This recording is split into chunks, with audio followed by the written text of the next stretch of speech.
Good morning, everyone. This is Rhea from Michigan, and I just wanted to post a video because it's so hard to capture the beauty in these crazy journals of my first book that I completed for this class.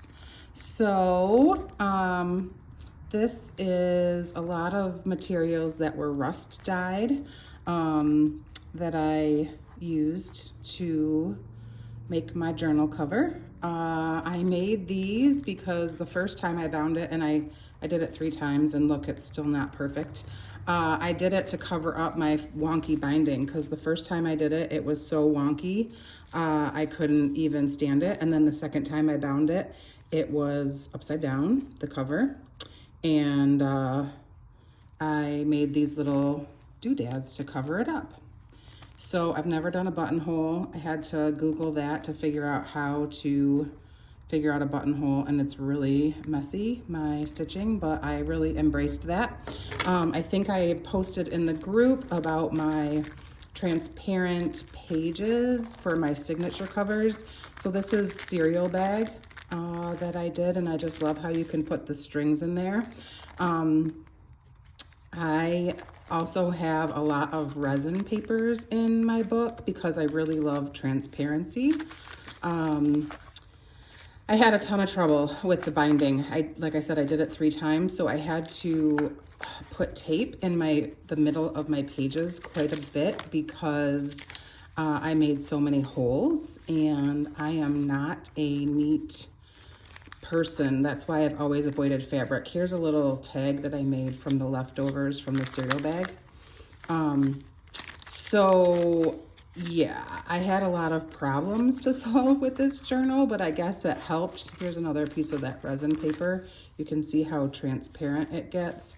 A lot of these pieces were kind of from clusters and master pages I made from the BB Bash. I didn't do Beyond. I kind of regret that now, but I don't even remember what the lesson was when I made kind of these master collage sheets instead of painting. This is rust dyed.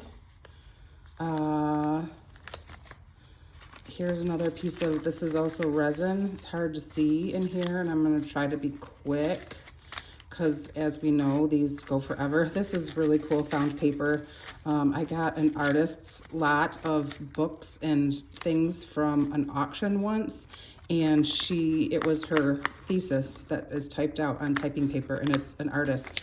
So it's all about paint and color. So that's one of my favorite things. I love to put metal in my books and in my artwork. So transparency and metal are things that I like. And like I said, I use these for my signature covers. So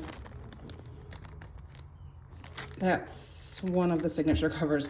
Now here's another problem that I had to solve. So even though I use the dimensions that we were told, it was a huge chunk of nakedness in between my signatures. So in order to solve it, I decided to sew a little doily in the middle. So that's how I solved that one. So here's my second signature. This one is like a plastic, heavy-duty plastic bag that I got some crafty stuff in. So some different ledger papers, a couple of pockets and envelopes in there. I often just put scraps in there. That's from a cigar box. Again, some papers from the Bash that I made a lot of. This is a really cool stitching one, or excuse me, resin one, and that's a card. You can totally see through it because it gets transparent when you do the resin. So anyway, I don't need to show you all the things, but wanted to just post a little video because it's so hard to, you know, take pictures in the class. I didn't do a lot of fabric tags. I did a lot more, I don't know, I stapled on little scraps and whatnot. So, and then my closure, I also did that about 3 times because I didn't like it. I had some cords that I had tied on to tie it, and just had to keep doing things over and over again until I got it right. Probably the most frustrating part for me was the binding and then ruining all the spines. But because BB taught us about how to, you know, kind of bridge the spines with paper, that's how I fixed a lot of my pages after I poked way too many holes in them. So I'm very pleased with how it came out. It was worth all the effort and frustration that I had, and I love these little doodads to cover up my not straight binding. So I hope you liked my little tour. Have a good one. Bye.